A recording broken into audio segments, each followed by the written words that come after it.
Sylvain Aubé, bonjour et bienvenue à On n'est pas du monde. Bonjour Antoine. En 1977, tu es né... Non, c'est pas vrai. En 1900... Je vais recommencer. Je suis né en 84, c'est pas si loin. ça serait réaliste. OK. Excusez-la. Sylvain Aubé, bonjour et bienvenue à On n'est pas du monde. Bonjour Antoine. En 1977, le fils de Tolkien, Christopher, édite et fait publier de manière posthume le chef-d'œuvre de son père, le chef-d'œuvre inachevé de son père, intitulé Le Silmarillion. Ce récit cosmogonique trace la genèse de la Terre et campe les esprits, les hommes, les elfes qui la peuplent. Sylvain, alors que tu étais encore un jeune homme, le Silmarillion te tombe entre les mains. Qu'est-ce qui s'est passé ce jour-là? En fait, la lecture s'est étalée sur un certain nombre de semaines, durant lesquelles je peux dire très simplement que j'ai commencé à croire en l'existence de Dieu. Rien de moins. Ça a été vraiment un chavirement dans ma vision du monde, pour plusieurs raisons qui se sont cumulées et que je pense que j'ai pris des décennies ensuite à décortiquer de façon rétrospective de qu'est-ce qui s'est passé, pourquoi ça a eu un tel effet sur moi. Tu avais quel âge à ce moment-là? J'avais 17 ans. Je terminais le secondaire, j'allais commencer le cégep.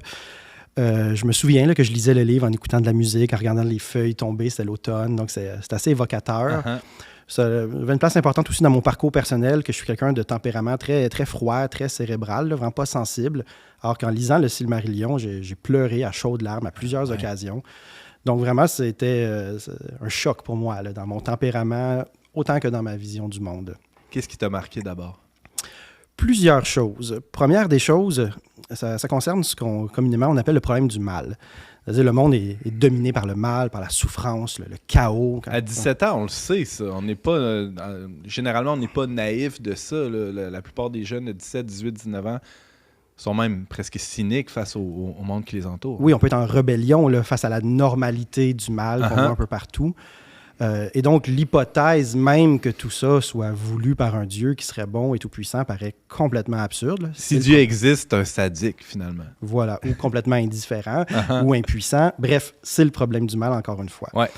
Auquel, à mon avis, il n'y a pas d'explication satisfaisante. Là. En fait, c'est même ce que nous dit le catéchisme, là, qu'il n'y a pas d'explication satisfaisante. Il y a une réponse qu'on trouve dans la foi chrétienne, mais qui, moi, à l'époque, encore une fois, était complètement aberrante, en dehors de mon imaginaire.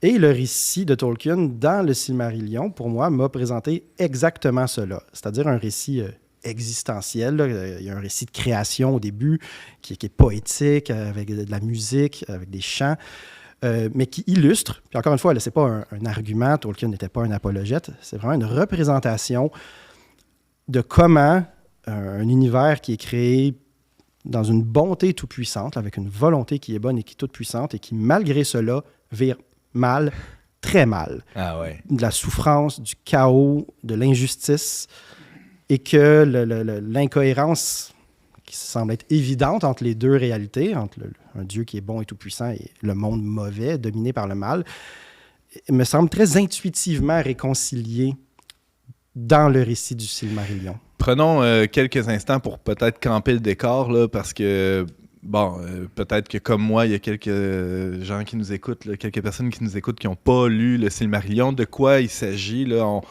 je déduis là, que c'est comme un peu la genèse ou ce qui se passe avant Le Seigneur des Anneaux, là, qui est un peu plus connu de la plupart des gens. Qu'est-ce qui se passe là, dans ce récit-là, Sylvain? En fait, quand je parle d'un récit, il y a une distinction importante. Là, quand on lit le Silmarillion, c'est pas un roman. Ça se lit plutôt comme une encyclopédie. Okay. Ça commence avec la création de l'existence. T'es pas très vendeur, là, tu le sais. Non, je sais. De fait, c'est aride comme lecture. Okay. Il ne faut pas lire ça pour se détendre de façon légère. Là. C'est engageant comme lecture. C'est exigeant. Ouais. Voilà, fait que c'est plutôt une encyclopédie. De fait, il y a 300 personnages. À la fin, il y a un index là, pour se souvenir de qui est qui. Donc, voilà, fait que il faut arriver motivé dans cette lecture-là. Ouais. Mais ça couvre la période depuis le début de l'existence, avant même la création du monde. Là, c'est vraiment métaphysique, mythologique. Mais ça poursuit même l'histoire après le Seigneur des Anneaux. Okay. Fait que ça couvre là, toute l'histoire du monde avant et après la période du Seigneur des Anneaux. Okay. Donc, voilà, il y a toutes sortes de personnages ou d'événements passés auxquels on réfère dans le Seigneur des Anneaux, qu'on trouve dans le Silmarillion, mais qui sont des péripéties parmi tant d'autres. Donc, c'est un monde qui est complet, qui est riche, qui est cohérent. Et voilà. OK. Donc, ce monde-là se présente à toi, tu dis qu'il contient comme une sorte de réponse au problème du mal, en ce sens que tout ça se retrouve à se côtoyer. Ça vire mal, tu dis, Sylvain, le Silmarillion. Comment tu fais pour garder l'espérance là, en lisant ça? Ça n'a pas rajouté une couche de malheur à celui que tu avais déjà? Non, puis je pense que c'est une des qualités que les gens qui apprécient Tolkien en général, pas seulement le Silmarillion, mais tous les récits, le Seigneur des Anneaux, le Hobbit, que malgré tout le mal, l'horreur qu'on y trouve, ça a un sens. Il y a une espérance. Puis je vois vraiment le contraste avec des récits fantastiques plus modernes, comme le plus connu est sûrement Game of Thrones, qui, là aussi, c'est un récit qui se veut réaliste. Je sens qu'il y a beaucoup d'horreur, de trahison, d'injustice. Mais au final, le monde qu'on voit est comme cynique, là, que c'est la puissance qui domine et c'est tout. Si le bien gagne des fois, c'est par chance, puis on ne sait pas si ça va durer. Alors que dans les récits de Tolkien, puis encore une fois, je ne suis même pas en mesure de nommer précisément un mécanisme ou un élément là, qui amène cet effet-là, mais l'effet est que ça a du sens, que si les gens souffrent pas juste de douleur, mais de désespoir, de toutes sortes de tourments vraiment terribles, là, puis je ne veux pas spoiler le Silmarillion si les gens ne sont pas le lire, mais il y a des histoires que je trouve vraiment pires que tout ce qu'on peut voir dans Game of Thrones, là, que les gens souffrent. Des tourments, du désarroi. Malgré tout ça, il y a toujours une espérance. C'est pas en vain. Ça a un sens. Mm-hmm. Il y a une harmonie derrière le chaos, au-dessus du chaos.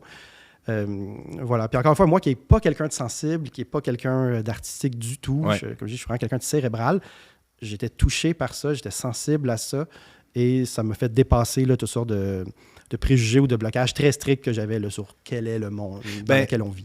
Les blocages que tu as, Sylvain, je pense, peuvent se retrouver chez plusieurs de nos contemporains parce qu'on vit dans une époque techniciste là, ou très rationnelle ou rationaliste, même scientiste, où ce qui vient pas de la science, ce qui vient pas de l'histoire ou de l'historiographie, ça n'a pas vraiment de valeur, ça n'a pas vraiment d'importance. Et là, on a un gars comme Tolkien, il y a une centaine d'années, qui arrive avec une espèce de mythologie, tout un mythe. Qu'est-ce que ça nous dit, là? Qu'est-ce que ça peut dire à notre époque, Sylvain? Oui, bien, il y a une notion qui est avancée par Tolkien lui-même. Ça, c'est dans ses correspondances. Là, il n'a jamais publié à ce sujet-là. Il parle d'un vrai mythe. Okay. La notion, pour moi, elle est fascinante. Parce que je me souviens d'ailleurs, les premières fois que je lisais l'histoire de Jésus, là, qui marche sur l'eau, qui transforme l'eau en vin, c'est des contes pour enfants, là, c'est de la magie. Pourquoi il y a des gens qui pensent que ce serait une révélation divine, quelque chose qui est manifestement un mythe, que les mêmes codes, les mêmes symbolismes que les mythes qu'on trouve dans toutes sortes de cultures, puis qu'on sait être fausses, là, on sait ne pas être des histoires réelles. Et Tolkien a une lecture très intéressante, là, vraiment fascinante de cette idée-là, c'est de dire que les mythes, en général, dans toutes les cultures, en effet, ne sont pas réels, ne sont pas de l'histoire, mais ce n'est pas non plus des fabulations arbitraires, qu'il y a vraiment une sorte de vérité spirituelle qui se manifeste à travers ces mythes-là, que ça révèle quelque chose sur la nature de l'humanité, sur la place de l'humanité dans le monde. Le psychanalyste Carl Jung, notamment, a élaboré là-dessus en parlant des archétypes. Ouais. Je pense qu'on peut faire un parallèle sur ce sujet-là. Isabelle? Mais moi, je trouve ça très intéressant, l'idée de la mythologie. Puis j'ai lu dans mes recherches que l'histoire de Beren et Lúthien, Tolkien considérait ça comme le noyau de la mythologie. Il n'aurait pas dit le Silmarillion parce qu'il ne l'avait pas publié, mais de toute sa mythologie. Qu'est-ce que tu penses de ce récit-là en particulier, là, prendre un exemple un peu plus précis? Personnellement, je n'aurais pas supposé que ça serait le noyau. Non, moi aussi, ça m'a quand même surprise. Oui, c'est ça, mais je peux le croire. Là. Tolkien était quelqu'un de très sensible, notoirement sensible. Parce que Beren et Lúthien, c'est un couple d'un homme et d'une elfe qui sont au cœur de l'histoire du... pas au cœur, mais au milieu de l'histoire du Silmarillion, à peu près. Oui, puis c'est la chute... Ben, pour l'elfe, ça signifie une vie mortelle. C'est quand même un sacrifice de quelque chose de grand. Là. Il y a juste deux elfes qui ont vécu mortellement. Donc, elle et Arwen, qui sont un peu le reflet l'une de l'autre. Mais plutôt, Arwen est le reflet de Lúthien. Dans le Seigneur des Anneaux. Ouais. Je pense qu'on peut dire en fait que Beren et Lúthien préfigurent Aragorn et Arwen qu'on voit dans le Seigneur des Anneaux. OK. Puis ce qui est éclairant aussi, c'est qu'à quelques endroits dans sa correspondance, si je me rappelle bien, Tolkien fait un parallèle entre cette histoire-là et l'histoire de son mariage Ben oui, ça j'allais le mentionner. Avec mais ouais, sa femme. Avec sa femme, et leur tombe. Qui était donc ben extraordinaire. Fait qu'il y a comme une elfe. Qui était comme une elfe, qui avait une vie différente, puis qui a accepté d'entrer dans cette vie-là de famille qui était la sienne. Fait il y a son romantisme à lui aussi, Absolument. comme Tolkien, dans le sens positif du terme, là, je pense qu'il se trouve... Sur leur tombe, hein, c'est écrit. Hein. Elle, c'est Luthien, écrit en dessous de son nom, puis lui, c'est Beren. J'allais le mentionner tantôt, mais là, on est rendu là-dedans. On est dedans. Sylvain, donc, tu parlais de la notion de vrai mythe, que pour Tolkien, il y a des mythes. Oui, on disait qu'il y a des mythes dans toutes les cultures. Tu parlais d'archétypes même là, qu'on retrouve dans à peu près toutes les sociétés. Comment distinguer le vrai du faux là-dedans? Bouchard, c'est une idée que j'ai découverte dans Tolkien et qui, moi, m'a fasciné. Et je mentionne là, qu'au fond, quand j'ai commencé à croire en Dieu à 17 ans, je croyais encore que toutes les religions sont des fraudes, sont des illusions. Là, donc, je ne suis pas du tout religieux, malgré le fait que j'ai commencé à croire en Dieu. Mais cette notion-là de vrai mythe a comme pavé la voie d'un cheminement qui, 10 ans plus tard, m'a amené à la foi chrétienne, d'envisager que les apparences mythiques, que les codes mythiques qu'on retrouve dans le récit de Jésus ne sont pas à amalgamer avec l'idée de dire « Ah, ben, tous les mythes, c'est des inventions, c'est tous des mensonges, donc tout est faux. » Je pense que c'est souvent une sorte de supposition qui paraît bien rationnelle. Mais en disant qu'au contraire, les mythes sont une sorte de vérité spirituelle qu'on retrouve dans toutes les cultures, que plein de points communs, qu'on peut qualifier même en termes très laïques, là, les archétypes. Mais donc, si tout ça est une vérité spirituelle, eh bien, le jour où Dieu voudrait se révéler sous la forme d'une vraie réalité dans l'histoire, on devrait s'attendre à ce que ça y ressemble. On ne devrait pas s'attendre à ce que ce soit complètement différent.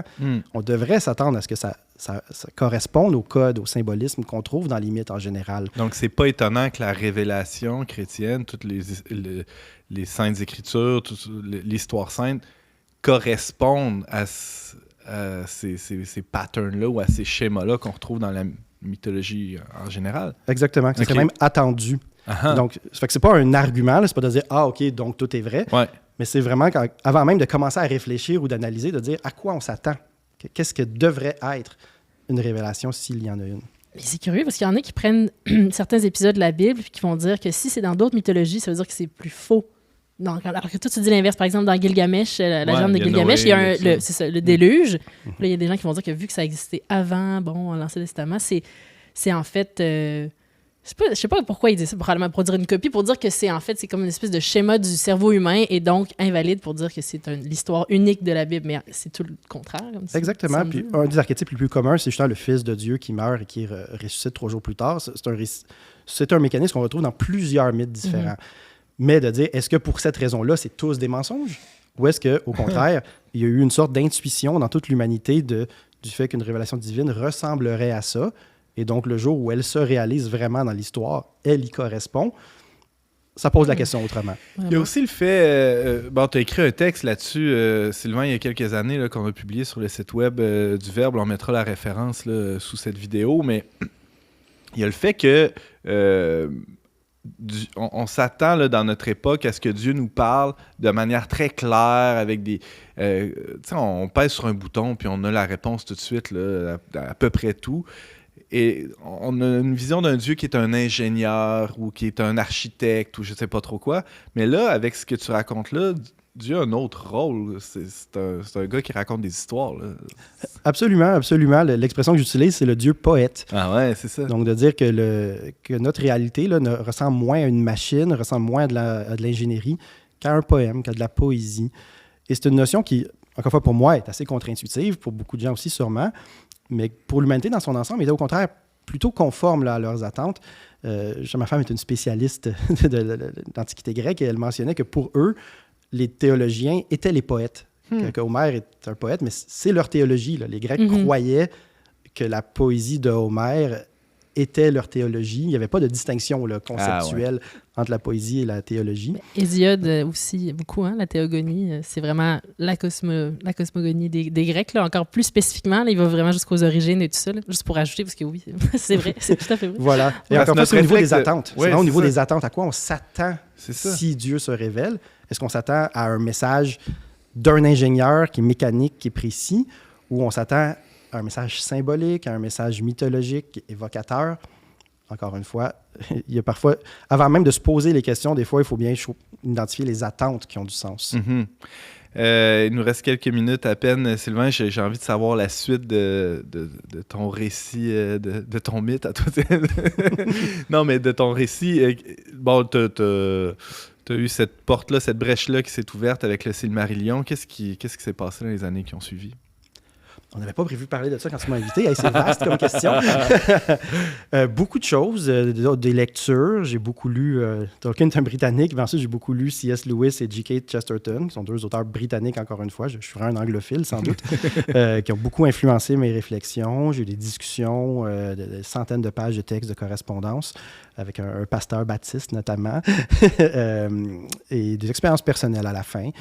Donc, je ne saurais pas comment le résumer simplement. Parce que je dis que ça a été long, ça a été laborieux. Et je me souviens que quand je me suis dit chrétien, j'avais 26 ans, les gens autour de moi étaient vraiment étonnés parce que ce n'est pas mon tempérament. J'ai vraiment un tempérament d'un sceptique. J'ai vraiment une approche cérébrale. Et pour moi-même aussi, c'était bizarre. Ça m'a pris un certain nombre d'années avant de l'assumer, de fait, là, puis d'être capable de le dire sans gêne. Alors, pour moi, je me souviens que, de fait, C.S. Lewis disait la même chose, là. Je suis un converti récalcitrant. Là, c'est pas parce que je voulais devenir chrétien puis que je cherchais des bonnes raisons de l'être. T'as résisté quand même quelques années. J'ai résisté une bonne dizaine d'années entre ma lecture du Silmarillion et le moment où j'ai vraiment accueilli la foi dans ma vie. Sylvain Aubé, grand lecteur de Tolkien. On va poursuivre la discussion autour de cet auteur. Merci beaucoup pour ton témoignage. Merci.